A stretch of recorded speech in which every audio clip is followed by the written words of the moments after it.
So do you have about 40 to 50 lakh to spend on a car? Are you looking to upgrade from a Toyota Fortuner or a Volkswagen Passat? And do you want a luxury badge? Well, if that was the case, a few months ago, we would have advised you to just go and get a Mercedes C-Class. But there are plenty of people in India who do not want a sedan and want an SUV. But there are also a lot of people who still want the Mercedes badge.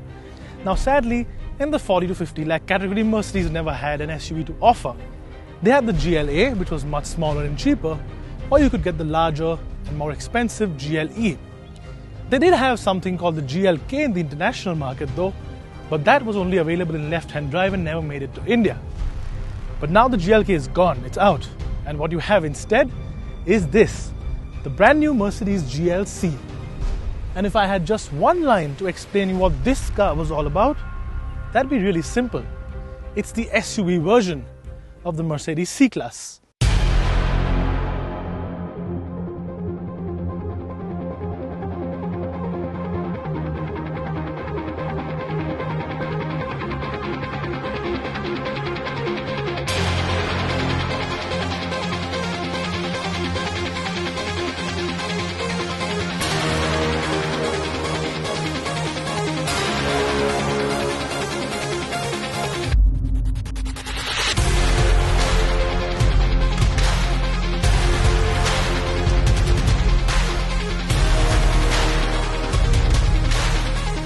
Basing an SUV on the C-Class has its merits, and as you can see here, the GLC is quite a looker.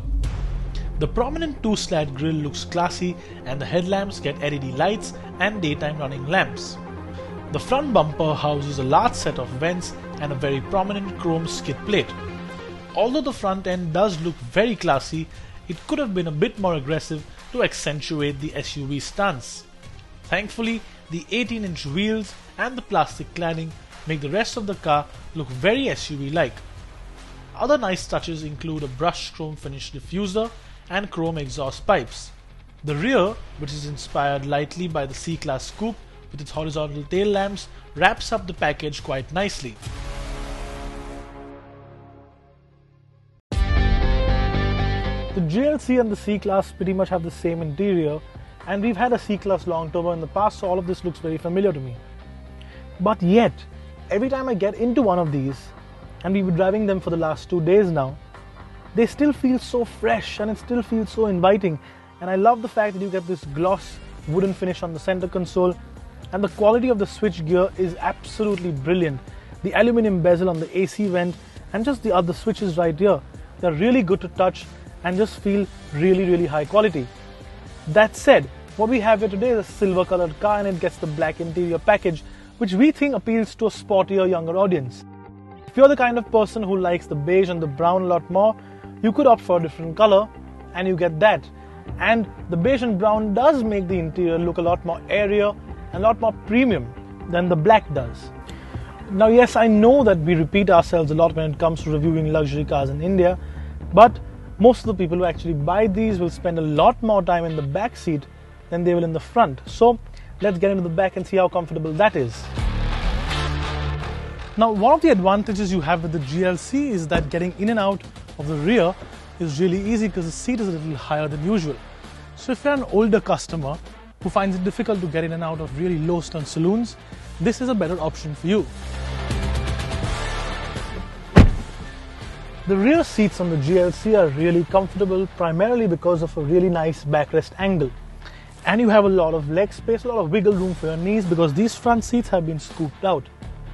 The cabin also feels really airy because you get these large panoramic sunroof panels here, and as an added convenience you have rear AC vents with your own controls. But for a car of this cost and for a modern car like the GLC, we would have loved it if Mercedes had gone that one step further and given cool seats as standard both for the front and the rear passengers. Because in a country like India, where summer temperatures in most places have crossed 45 degrees, that little added benefit in the GLC would have gone a long way.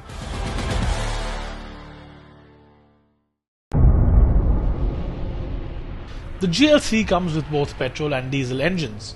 The one we have here today is the GLC 300, which is of course the petrol variant that comes with a 4-cylinder turbocharged engine and makes 245 PS of peak power and 370 Nm of peak torque.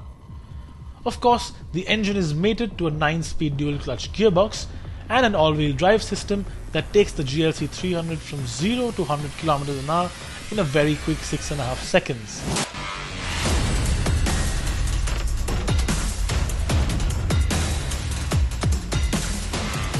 Now every time you step on the throttle, the 300 surges ahead with a sense of urgency that we have not seen in a non-AMG Mercedes for some time now. As an addition, the petrol also has a great exhaust note to go along with the great engine. The GLC is really comfortable and takes bumps especially well when left in comfort mode. If you want a good mix of comfort and handling, you have to switch to one of the sports modes, which gives you enough driving pleasure and makes the GLC nimbler, but still keeps the SUV comfortable for all its passengers. The all-wheel drive setup is very noticeable, especially around hilly roads, and there's a hint of understeer, but there's a ton of grip, especially when driving over wet surfaces. The large disc brakes on all 4 wheels are great and work very well in both highway and traffic conditions. That said, there's a slight lag of feedback, just like you get on the C-Class. Honestly, the GLC just does not have enough negative points for us to crib about, apart from the fact that maybe the diesel could be a little more refined and a little more powerful. But the C-Class gets a 250 diesel package, and we think that Mercedes will incorporate that engine into the GLC very soon. So it handles well, it drives well, it's got a great interior and it looks quite nice as well. So will it dethrone the C-Class as the best car, the best multi-purpose car you can buy for under 50 lakhs? With India's love for the SUV well known, our answer to that question is a big fat yes.